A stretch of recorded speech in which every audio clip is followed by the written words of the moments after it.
said, I know it's ugly. And I said, girl, ugly ain't the half. Look at you. Well, you got blue teeth and you only got 2 teeth, but I kinda like to see you smile.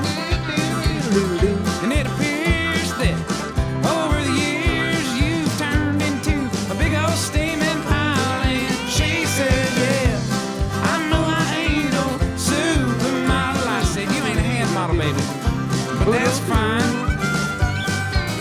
'cause you're pretty ugly by most people's standards, but you're alright by mine. Oh, come one, come all. Come into the warming glow of the Justin Robert Young Show, a.k.a. JuRY for short. This is Dr. Bird just flew in here. He's so excited. He heard my welcoming call, and he could not help but come and be a part of the show. Oh, man.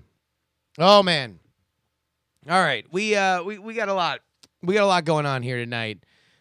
Busy day in the JuRY Moore studios. We are getting out of here tomorrow for Florida. That means a couple things, because we need to get everything that we need done tonight. And, we don't have a lot of time tomorrow. In fact, our flight takes off from San Francisco International Airport at 5:30 in the morning.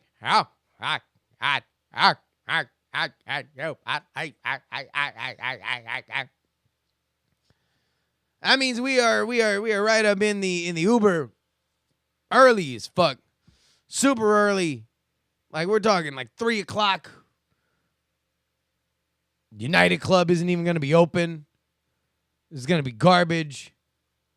It's not a fun thing to look forward to. But we are doing what a lot of people do. We're going home for the holidays. Well, one holiday, Thanksgiving. I'm going to be up front with y'all. Thanksgiving is my favorite holiday. I love it. Centered around all the things that I like to do the most in life. Eating, drinking, being with people who I like and have a historical track record for being rad. And, maybe a little bit of gambling.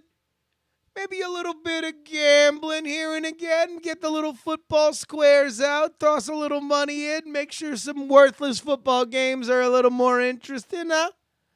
I like all those things. I love it, man. I love going back to South Florida at this time. The weather's always super gorgeous. I'm going to get to see so many of my favorite people. So it also kind of brings me back to something that I am very thankful for. Ladies and gentlemen, 2 years ago, this week, I believe, I quit my job. And I did a fun little thing right here on the show where I teased that there was a big announcement that was gonna come, and I did a little horsing off, right? Kind of led people down the primrose path that maybe this was gonna be the last JuRY show. And it wasn't. I instead made the opposite declaration that I was leaving my full-time job at the Go Game, and I was no longer going to make this a hobby. I was going to make this my number one. And I know for some people it might be, a little bit too sappy for me to kind of let everybody know how much this means to me. If you listen to this show, if you are a patron to the show, you sub here on twitch.tv/Justin R. Young, how much you guys literally changed my life. There's There's not a lot of opportunities in this world prior to this kind of new media stuff where you could literally just say, hey, look, I did a little, but really I did a lot. And if you are doing your, if you're listening to this, you like it in any way, you know, you've ever rated the show, you ever written a review for the show, you ever told a friend, you ever kicked a little cash in, you ever joined our Discord, you ever bought something from Sickers or DIAF, ladies and gentlemen, let you know personally, that I am living my dream because of you, and I am thankful. I'm thankful thinking about the anniversary. I'm thankful thinking of the situation we're in now, and I'm going to let you guys in another level. This has been a weird year for stuff I've been able to talk about and stuff that I haven't. You know, this has not been a year without trials and tribulations. You know, as I sit here talking to you on November 21st, it pops into my mind that the first time that I went to the doctor to talk about the fact that I was having shooting pain down my left leg was in June. I've spent effectively the back half of this year, 2017, in one level or another in the most physical pain I've ever been in with this bulging disc in my back. It's better now, a lot better. Thankfully, you know, the trip out to Philadelphia over the weekend to do PAX and the live politics show.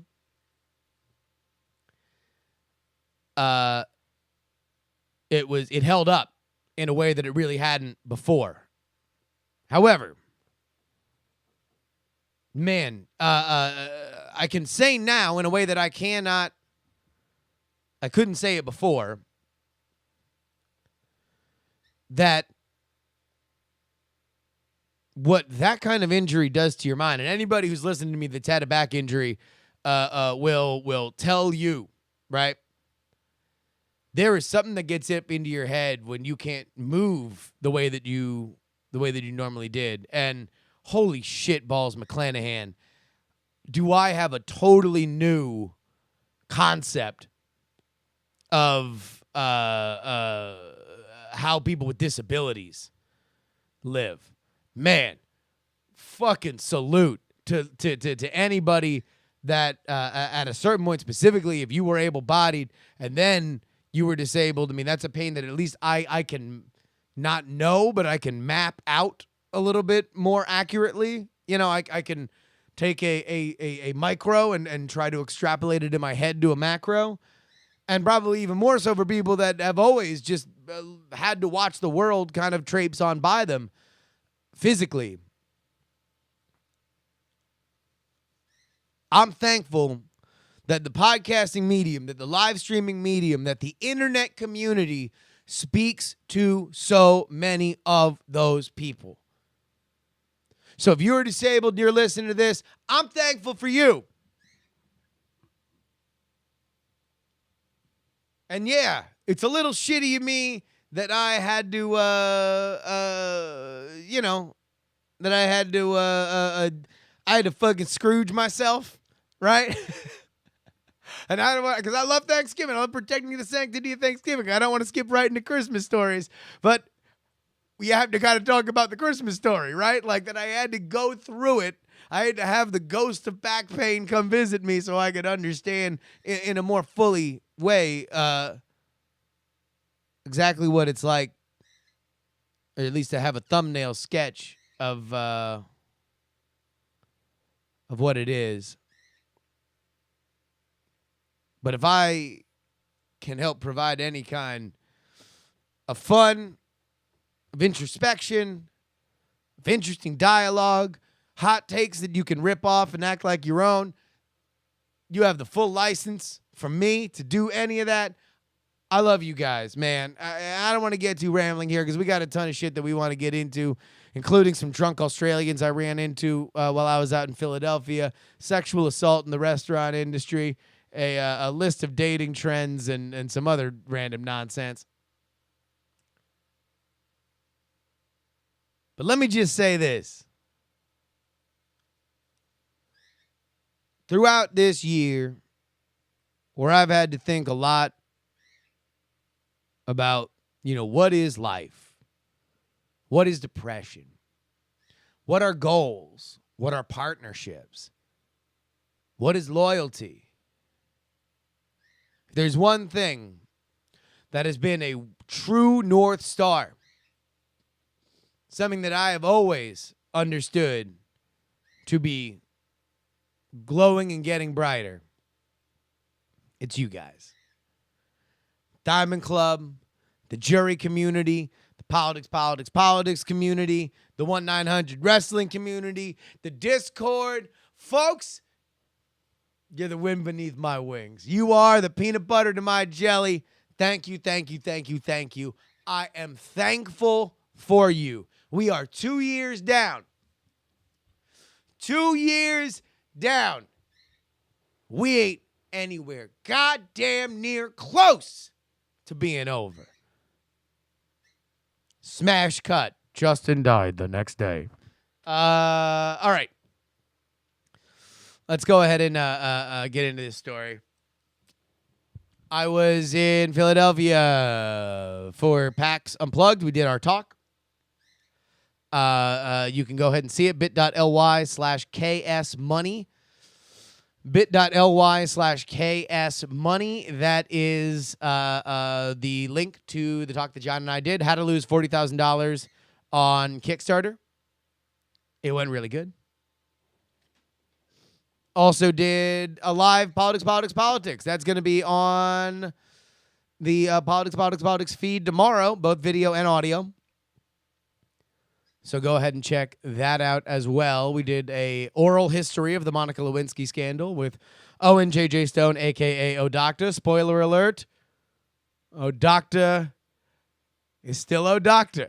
Man, there is nobody that will contain O'Docta.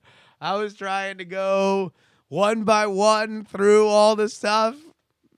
O'Docta cannot be caged. I don't want to say that it's a great show and that you should listen to it immediately when it's posted tomorrow, but I will say that within 10 minutes, O'Docta was berating Bill Clinton for not killing Monica Lewinsky. It gets weird. It gets into some weird places. Continue. But in the meantime, anytime you got a convention crowd, you always got some interesting folks at the bar. All right? Interesting folks at the bar. So my hotel, the Best Western Plus, had a little bar. It was only open at night down there in the lobby.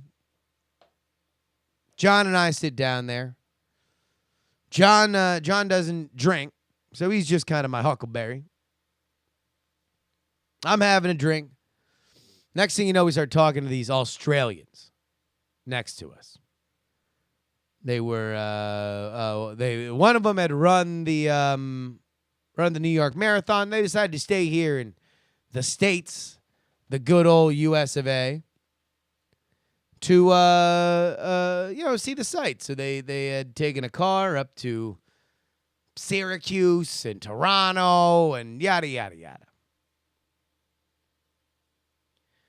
Now, folks, I'm not trying to cast aspersions on these folks because they were really, really nice, but they were drunk.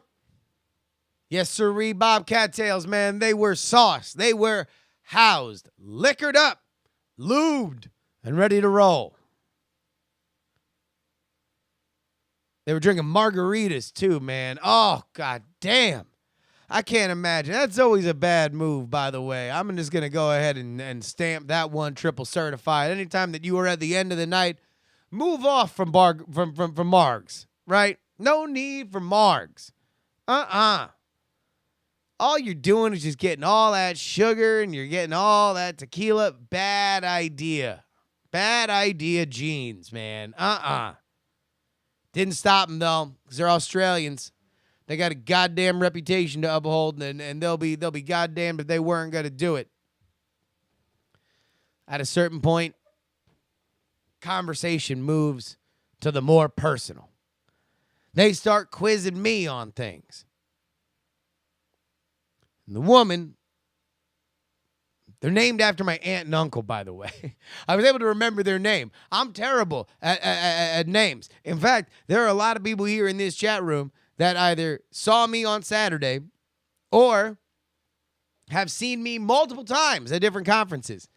And I will let you know, for a fact, if you do not come up to me and introduce yourself by your chat name, I'm not going to know who the hell you are, because I am very, very, very bad at names. So, remember them, because they're named after my aunt and uncle. All of a sudden, the woman hits me off. She's like, "Do you have any cherubs?" Huh? "Do you have any cherubs?" The what now? I mean, I got cockatiels. You know, we got Dr. Milo and Cooper. You know, they fly around from town to town. No. Cherubs. Now look at this lady. I'm like, I don't know what the fuck you're talking about. Cherubs, kids. A cherub. Cherubs. Oh, like angels. Like sweet little angels.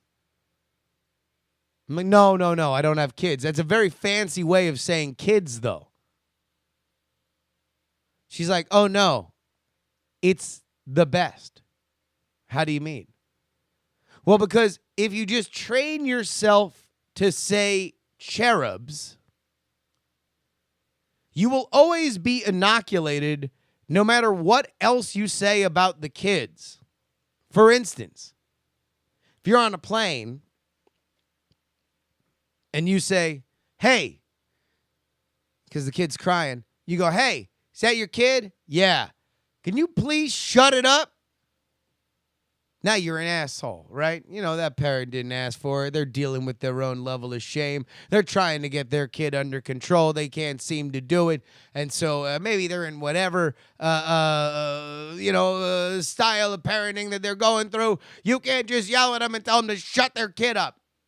But on the other hand, if you say, "Oh, is that your cherub?" And they're like, "Yes." "Bit loud, huh? Really getting loud." They're like, "Oh, I know." Because you've gotten on the inside by complimenting the fact that they have procreated. All kids are special little cherubs after all. And if you acknowledge that, then you can get back into the shared reality that he's biting my pants. "Is that your cherub?" "Yes, I think he might have smeared snot all over my pants." "Oh my God, I'm sorry." Kind of got me thinking that maybe you could go even further with it.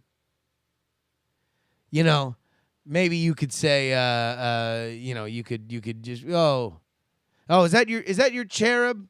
"They're ugly." That's probably too far, right? You know, you're probably going too far if you're just like, "Hey, is that your cherub?" "Oh, they're probably going to rob me in 10 years. Although maybe not. Maybe not. I think that this is a great opportunity for all of us as a team, okay? How about this? Team meeting. We're all going to probably go home. We're going to see family. Family means kids. I want you to all try calling the kids cherubs and then trying to sneak in something negative about the kid.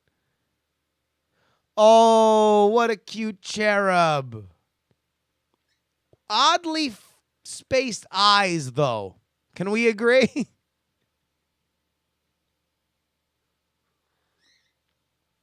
I don't know why I've taken this segment to making fun of physical deformities on kids. I really started it off on such a great up with people kind of way, talking about how I've got a new view on people with disabilities because of my back injury. And then I immediately went into making fun of the physical attributes of the most defenseless element of the population. Huh. Tell you what, get you a man who can do both.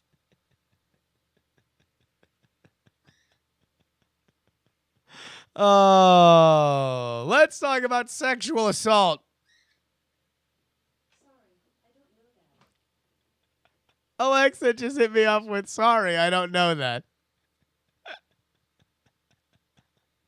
All right.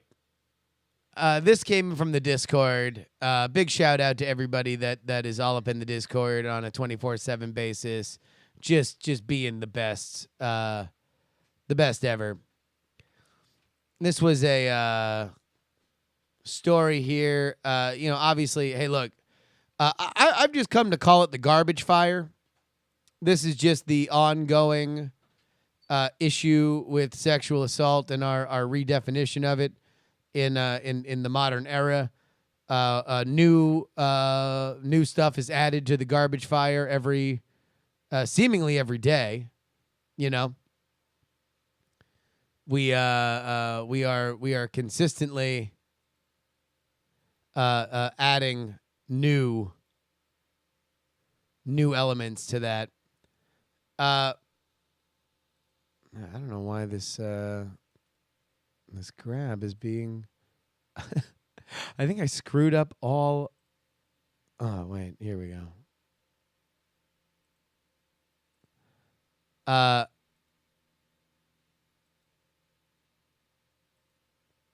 There we go. Okay, sorry.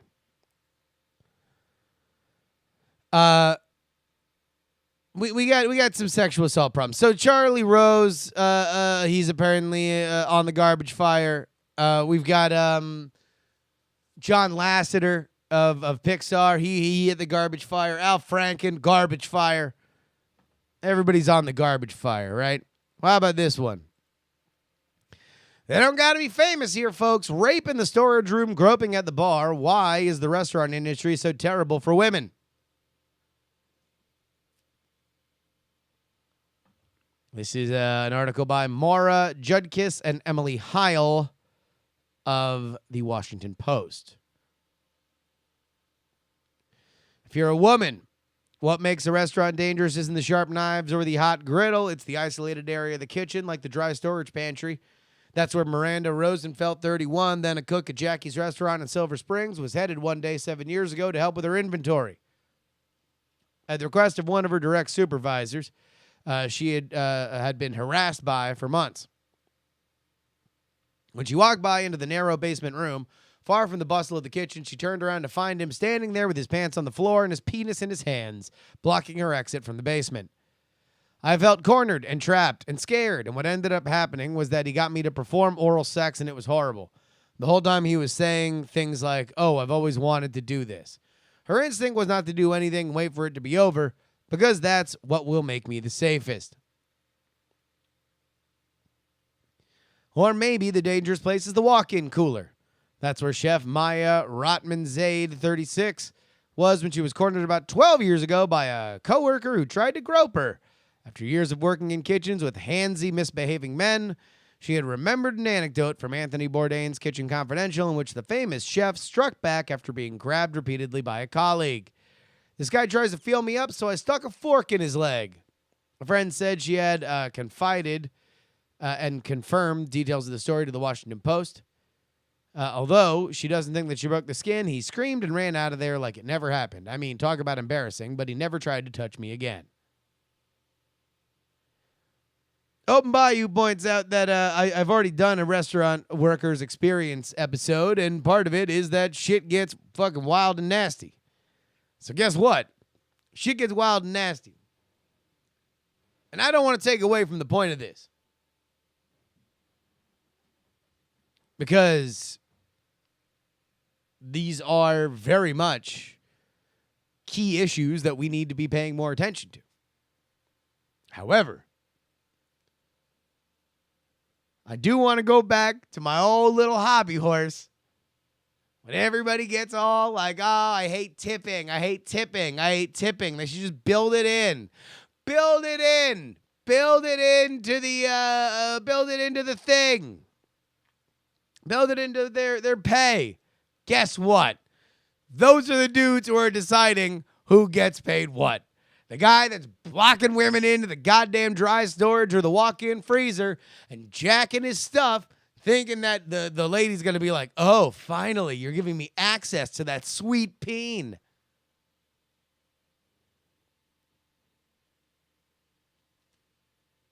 I'm also just going to say this. JuRY team, I'm going to let you know. Diamond Club, I want to let you know. Just get a yes twice. Get a yes twice before you move forward. Yeah, it doesn't hurt. Doesn't hurt. You know, in fact, make a joke of it. Hey, do you want to have sex? Yes. Pardon, I didn't hear that. Yes. Okay, cool. Cool story. Man, I don't know. I don't know where. Here's another thing that I got. We were playing some music before we started the show, and there was some Bowie, some Rolling Stones, some Beatles. When are the flames of this going to hit classic rock? Because they tried to get Bowie on his way out the door. On his way out the door. Literally, Bowie was like, his corpse wasn't friggin' cold. And all of a sudden, people were hitting him with, oh, I lost my virginity to Bowie when I was 15. Someone's going down, though, right? Like, there's just too many books about this kind of stuff. And, like, you know, Led Zeppelin shoving fish up groupies, right? At some point, there's going to be one of those, like, Sylvester Stallone stories where it's like, oh, I tried to fuck one dude, and next thing you know, it was come on, ride the train. I tried to have Uno City DJ, and next thing you know, I wound up against my will with the Quad City DJs.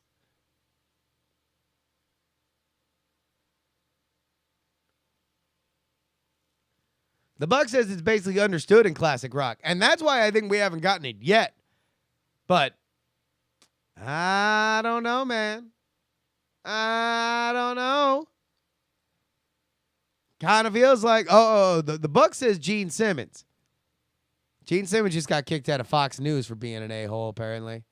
You know how much of an a-hole you got to be to get kicked out of Fox News? That shit's wild.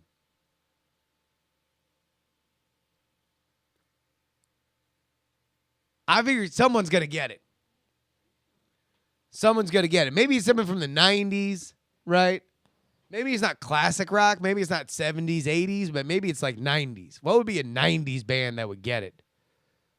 Ooh, would it be Gavin Rossdale of Bush? I mean, I guess it would be somebody that had to still be fucking rocking, though. Ooh, no. What if it was Rivers Cuomo? That would be bad. I mean, at this point, literally just think of who the worst would be, right? Because that's probably what it's gonna be. It's probably gonna be that. I swear to God, if one of these things comes out about Patton Oswalt, the entire Twitter's just gonna curl up into a fetal position. I don't think Twitter would be able to handle it if Patton Oswalt got rung up on one of these here Me Too's. Oh, open bio, an NSYNC or a Backstreet Boy? Yeah, maybe. That would be bad. This is a segment I like to call So Reckless It's Basically Illegal. For me to be just recklessly naming names that may or may not be connected with sexual assault claims. But there is an unreality to it, right? There's an unreality to the fact that there's no rhyme or reason. Like initially when people started going down, I think there was this idea, because Harvey Weinstein was first. Sunbun in the Twitch chat says Sugar Ray. I'll put 20 on Sugar Ray. We're not doing a Me Too pool, okay? We're not. That's offensive. It's offensive to do a Me Too pool. Also, though, fucking that dude from Smash Mouth. I mean, he might be looking kind of dumb with his finger and her thumb in the shape of a hashtag Me Too on his forehead. Well, here, either way, Space NML says Roger Ailes was first technically. Sure, Harvey Weinstein or Roger Ailes, but both were kind of politically aligned. And either side was like, oh, look at how they do. Look at them on the other side of the aisle. Oh, boy, they're all into that groping and harassing. Oh, my hero? Okay. Yeah. That's not good. It's not good that my hero... Oh, somebody else from the other side. Yeah, look at him. Look at him. Look at him sexually harassing and... Oh. My hero's hero, too, huh? Yeah. I guess I'm going to have to get that quote out of my Twitter bio, huh? Oh, jeez. Should really have some introspection on this. Guess what? Somebody else from the other side. I told you there was a pattern. That's basically what's happening. But you know what it means, right? I mean, y'all know what it means. It means that there's just, this stuff is out here. This stuff is happening. I mean, hell, why wouldn't Louis C.K. be cornering comedy writers and jacking his meat in front of them when people are doing it as a restaurant manager? Like, again, if you are a restaurant manager, this is the Fisher-Price version of power, right? Like, you're powerful within your own sphere, but in general, it's a transient population of people who are working for you. You're generally hiring people that can just meet the bare minimum. There's a reason why, young people so often go into restaurants.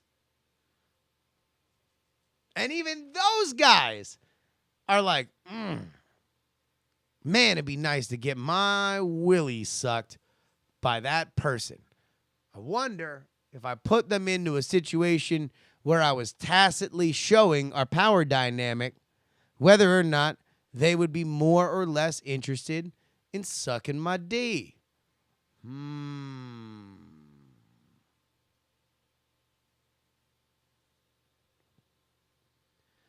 Meanwhile, we can do some iPhone 10 reviews. Meanwhile, now for some iPhone X reviews. I got the iPhone X. You guys want me to review it? I think it's really good. It's really light. I've never really felt a lighter phone. I will say that Face ID is the star of the show. It fundamentally kind of takes the idea of passwords out of the thing that you think of. Like, it's not an easy way to have a password. It's an almost non-existent way of having a password. I have not had a problem paying with it, which I thought I would.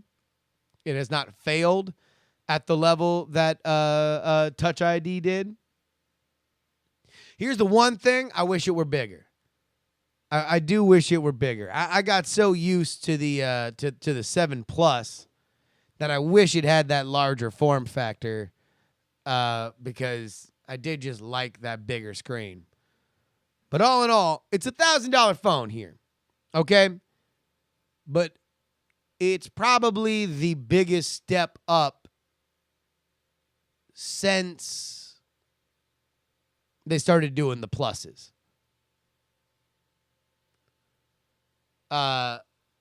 And even then, the pluses themselves, the size mattered. But the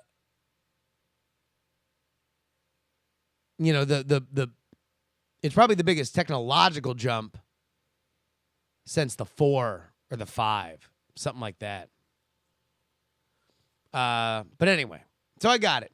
And now I've talked about it on my show, which means I'm writing it off on my taxes. Oh, big shout out if anybody's at Disney over the weekend. I'm going to be running through Disney. Hit me up on Twitter. I'll come stop by. Say hi if you're at Disney. Working at Disney, I'll say hi. Love saying hi to people at Disney. Hell, one time we went to Universal Studios. I was at the Harry Potter, Wizarding World of Harry Potter, the new one. Gringotts, the alley, Diagon Alley, right? Ran into a Diamond Club person. They were so fucking nervous they were going to get fired. They were just like, hey, JuRY. And I'm like, what's up? He's like, you're a wizard. He's like, yeah, but I also listen to your podcast. I'm like, holy shit, really? I didn't know that I made canon. Which house would I go to? Place the sorting hat upon my head.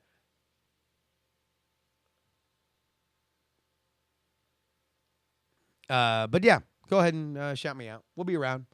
Doing Epcot on Saturday. Should be fun. All right.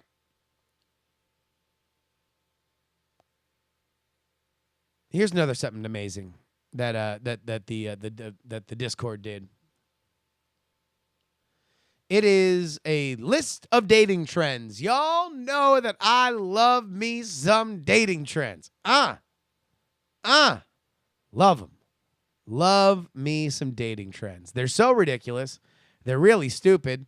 And they're effectively useless pap that people use to write, their stories. A lot of them, it's like dating trend, as we have learned, is just sociopathic behavior. Or, as we used to call it back in my day, being a goddamned asshole.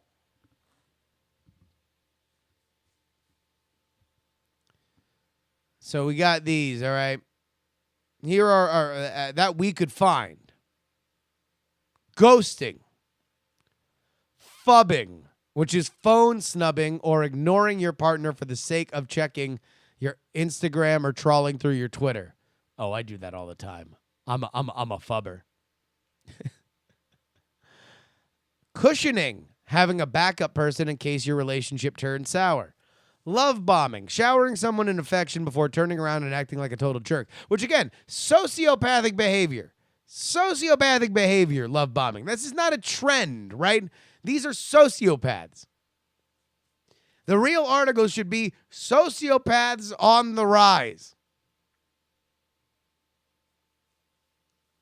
Roaching. What? Benching. Breadcrumbing. Stashing. And submarining. I feel like these will be the new 7 dwarves. Right? Or maybe no. Maybe that'll be the what's it called? Maybe that'll be the new Rudolph the Red-Nosed Reindeer. You've heard ghosting and fubbing and cushioning and love bombing, benching and breadcrumbing and stashing and submarining. But do you recall the most famous dating trend of all? Roaching, the shitty dating trend, is apparently in this thing. We'll have to look it up. Hold on, wait a minute.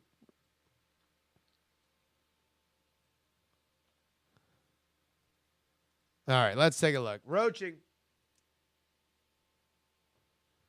There's a new dating trend as roaching for you to worry about. As if there wasn't enough to be worried about in 2017, the powers that be have just thrown another dating trend at us, and it's a nasty one. What the fuck do you mean the powers that be? The powers that be. What is this? Is this Mount Olympus, right? Is this Zeus and Hera getting into a fight and casting down unto the plebes another dating trend? Oh, fie on you, gods of Olympus! Now we have to deal with roaching. The powers that be. Is there a citadel that collects all these informations? Oh, please. We have now gathered enough evidence to release that roaching has hit critical mass. Please read my peer-reviewed research paper.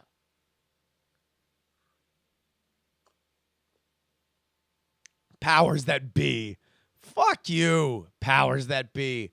While most of us are pretty familiar with what ghosting is, this dumb article continues, we're still getting adjusted to fubbing, phone snubbing, cushioning, love bombing. And of course, if that wasn't enough to put you off dating life, here's another one, roaching. Roaching usually happens early in the dating phase of a potential relationship. The bit where you're not quite sure if you're just hooking up or preparing to make it something seriously. You text them all the time, you hang out a few times a week, and for all intents and purposes, you seem to be pretty exclusive. But then you notice that they're still active on Tinder and always seem to be DMing someone else while in your presence. So you mention it, only tentatively, of course, because you don't want to come on too strong. But the response you get is not at all what you wanted. I thought this was just a casual thing. Coined by Ask Men, the trend gets its name from douchebags who show cockroach-like tendencies when it comes to concealing parts of their lives. Roaching is the name we're giving to this dating trend because, as that age goes, when you see one cockroach, there's many more you can't see. In this case, you may have seen just this person, but their hurtful behavior was hiding a number of other confidants, crushes, dates, flirtations, hookups, and maybe even a relationship from you. And like cockroaches, the behavior is very common and kind of nasty. The trend seems to be more common among people who have met on dating sites or apps, as the ambiguity the platforms provide make it easy for someone to claim, "Oh, I just thought you wanted to Netflix and chill." Guys, I'm going to do something that I've never done before on this show. All right? I'm going to do something I've never done. Okay? You ready? Here we go. Get ready to clip this. This is going to be a monumental moment. I, Justin Robert Young, would like to defend roaching. Yes, you heard me right. I would like to defend the new dating trend from the powers that be, known as roaching.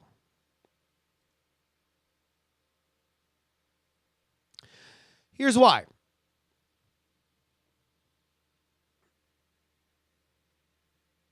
Nothing that you have said in here, nothing that has been said in here,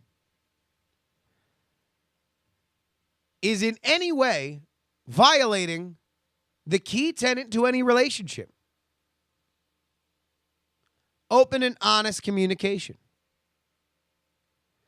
If you are in a non-committed, playful, initial relationship phase,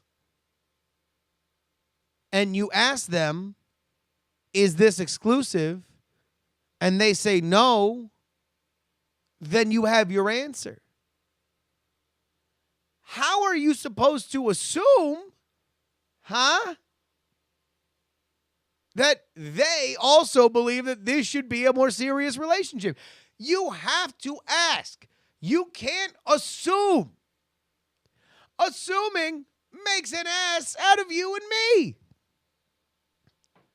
So, is this an ugly part of dating? Certainly so. Without a doubt, this is an ugly part of dating. But it shouldn't be a named trend, right? Say, is this exclusive? If you want it to be exclusive, then it's exclusive. Now, if you want it to be exclusive and they don't want it to be exclusive, then you have a decision to make now, don't you, Mr. or Mrs. Man? I will also say this. I might be coming on a little strong about this because I, Justin R. Young, once got caught roaching red-handed. I got caught roaching red-handed.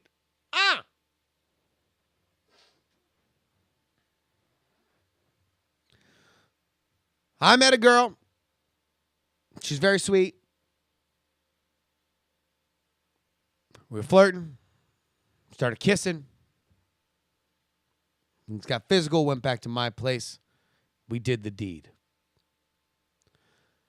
Now, past that, we both worked a lot, right? We both had our own schedules. We weren't on each other's schedules. Maybe people were out of town. So there was a period of 2 weeks between that initial hookup and the next time that we saw each other. In that time, I had a very, very strange evening. Went out with a bunch of friends, and I was out at a bar. Luke's in Davie, closed now, R.I.P. It's a shithole bar. When you're drinking at Luke's, you know that your life isn't going well. It's a fun time to spend your time when it's not going well, but you just know you could be doing better. You're at Luke's, okay?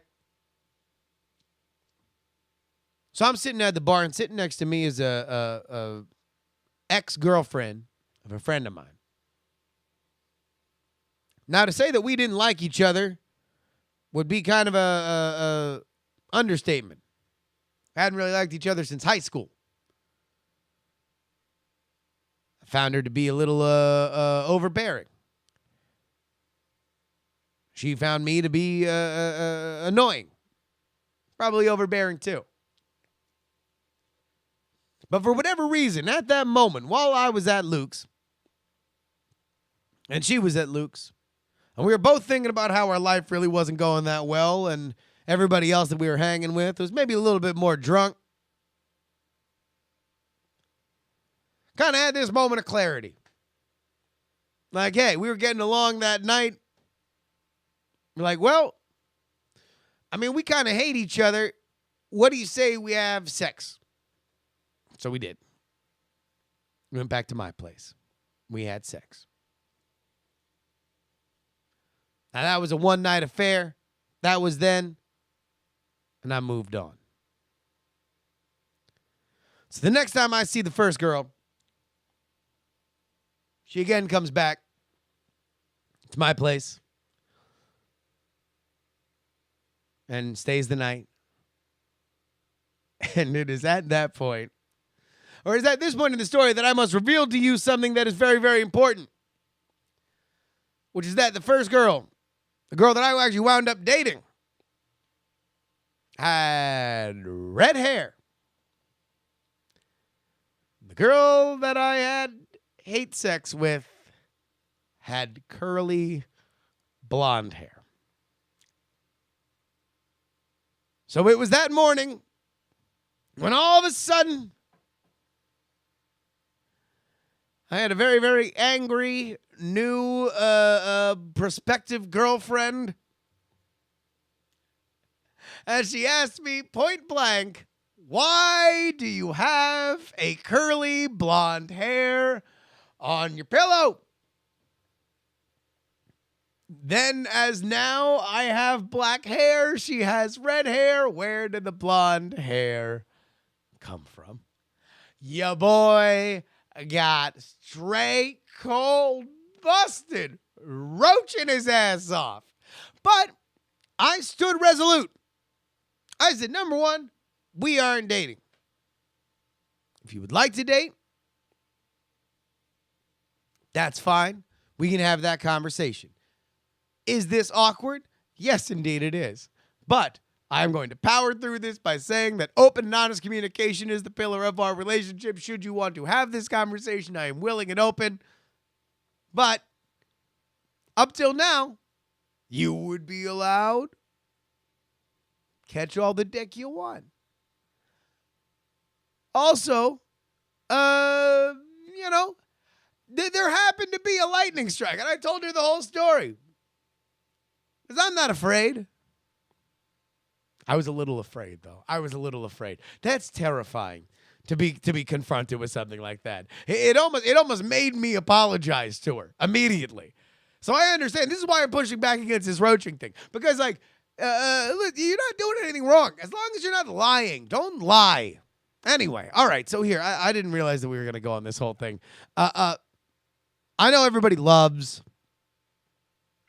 love to do this. So one of our best and brightest folks, we have the best coders, don't we? They made a dating generator for us, the JuRY audience, bit.ly/dating generator. Again, bit.ly/dating generator.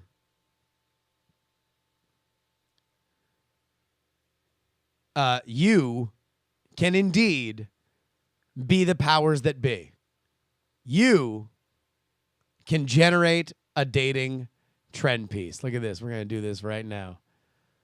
Anti-chicken steaming is the latest dating trend to worry about, and it might be the worst one yet. Although the term is new, the concept definitely isn't. Urban Dictionary defines anti-chicken steaming as a dating technique where, along with your main piece, you also have an anti-chicken steamer on the side. Other people that you'll chat and flirt with to cushion the potential blow of your main breakup and not leaving you alone. I can't believe I was a victim of anti-chicken steaming, says Brittany Mitchell of Coffee Springs, Yukon. The warning signs were all there, but I was just blind to them. And you can just keep doing this. It also has its own little stock art. The new dating trend, reverse baloney haunting, is keeping you out of a serious relationship. As if dealing with canoe petting, spoon stashing, and gyrating busting wasn't enough, there's now a new dating trend called reverse baloney haunting that's attracting attention all over the internet, and it's being defined as the fancy new way to cheat on somebody. Allow me to introduce you to reverse baloney hunting.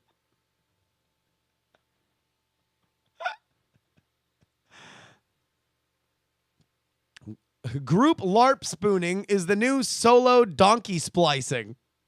Here's everything you need to know about this destructing new dating trend. So it takes these actual shitty articles and then just puts random stuff in there.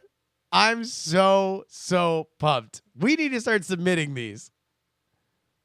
In fact, we should just make one of these up. We should just try to hoax. We should try to make, just to see how easy it is.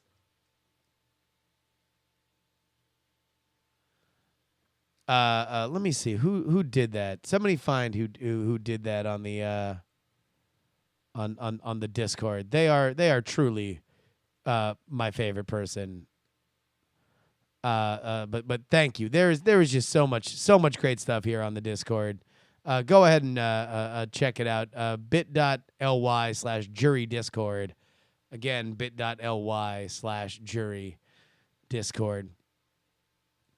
All right, folks, is it that time already? Holy shit, we're already at the end of the show. God damn it. All right, let's go ahead and get into your emails. You can email the show at justinrobertyoung@gmail.com. Again, justinrobertyoung@gmail.com.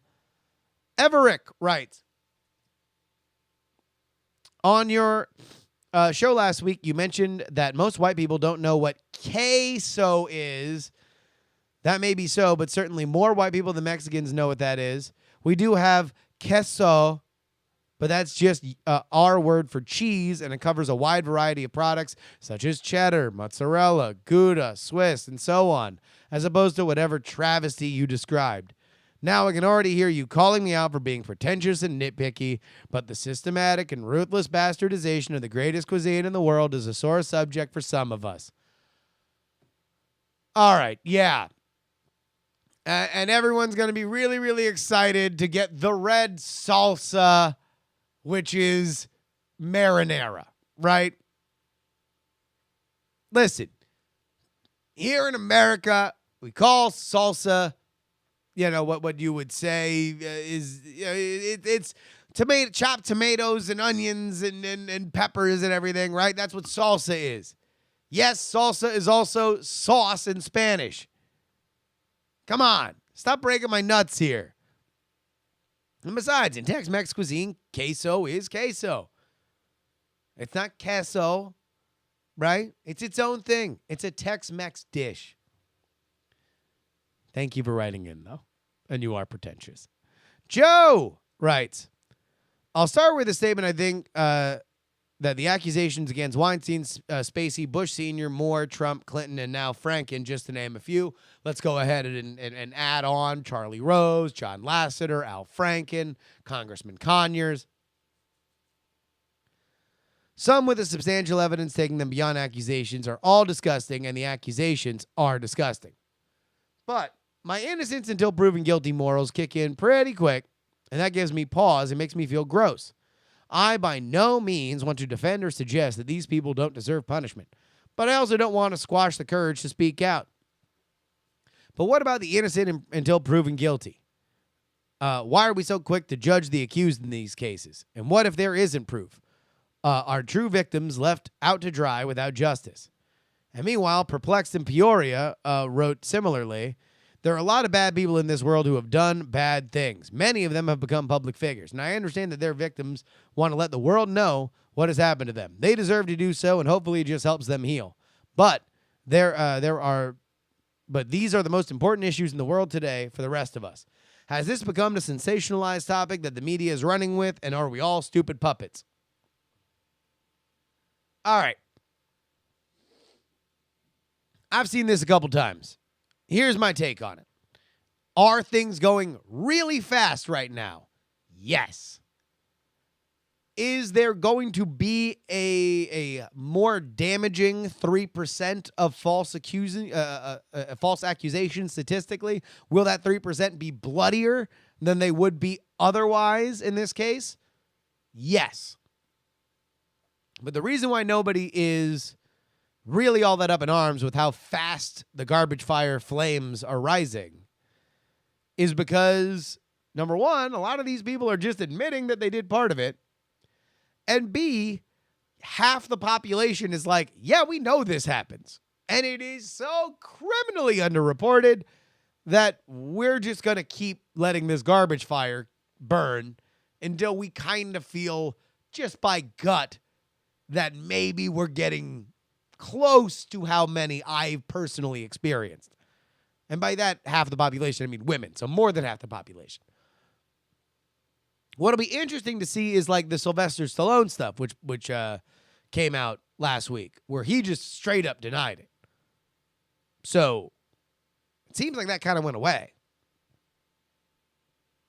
The people that are really getting eaten up here are, the ones who are admitting to it. So they're saying, yeah, no, I have to face facts on this. This is something that's happening. And Kyle's going to bring us on home with this. I was cleaning out my phone gallery and came across this and forgot to send it to you. Figured that you would get a kick out of it. This is a back and forth between him and his wife. So, we're about to get married in less than a month. Let's say about 15 or 20 years, you pass away and I'm left alone. Would you be okay with me getting a sex doll modeled after you? The wife writes, WTF. I would hope that you would move on before getting to that point. Ha ha, says the husband. JuRY had a segment on his podcast that I guess the biggest request for sex doll makers, aside from celebrities, is people's dead spouses. The wife writes back, really? That really actually makes me sad. And I can think of no better way to wrap up this Thanksgiving edition of the Justin Robert Young Show. Folks, go ahead and get on the Stickers or DIAF mailing list, bit.ly/stickers or DIAF. All right, I'm just going to spill the beans. Y'all ready for me to spill the beans? I'm going to spill the beans. Everything's coming out of the vault. All of our mega packs are now going to have everything from the vault. Those are the Carter Johnson stickers, the Spearmint Nitrate stickers. Everything that we have ever sold on the site will now be in the mega pack. If you've never bought a Stickers or DIAF pack, or you want some of the old ones that have rotated out, this Friday will be the time to get it. Also, patches. Also, free shipping. Also, and these are going to be limited, a set of 3 enamel diamond club pins. 3 enamel diamond club pins. They're coming from China. I think these are going to go fast. So you're going to want to be on this mailing list, because when this mailing list goes out, I guarantee you we are going to sell a crap ton of them. So go ahead and get on the mailing list now. bit.ly/stickers or DIAF. You can email me, JustinRobertYoung@gmail.com. Put JuRY in the subject line. You can follow me, Twitter and Instagram @JustinRYoung. And you can always hashtag join the conversation at diamondclub.reddit.com. Also, jurypodcast.reddit.com. All right. That's about it, ladies and gentlemen. Until next time, this is your old buddy Justin Robert Young telling you, please don't die. That's one of the pins.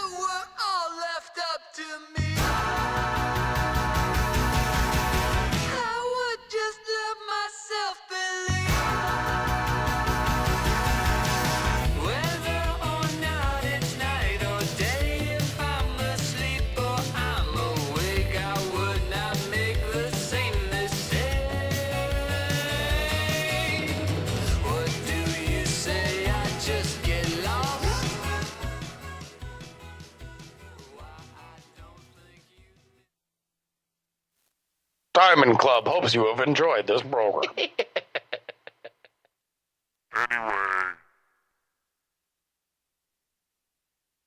See you later.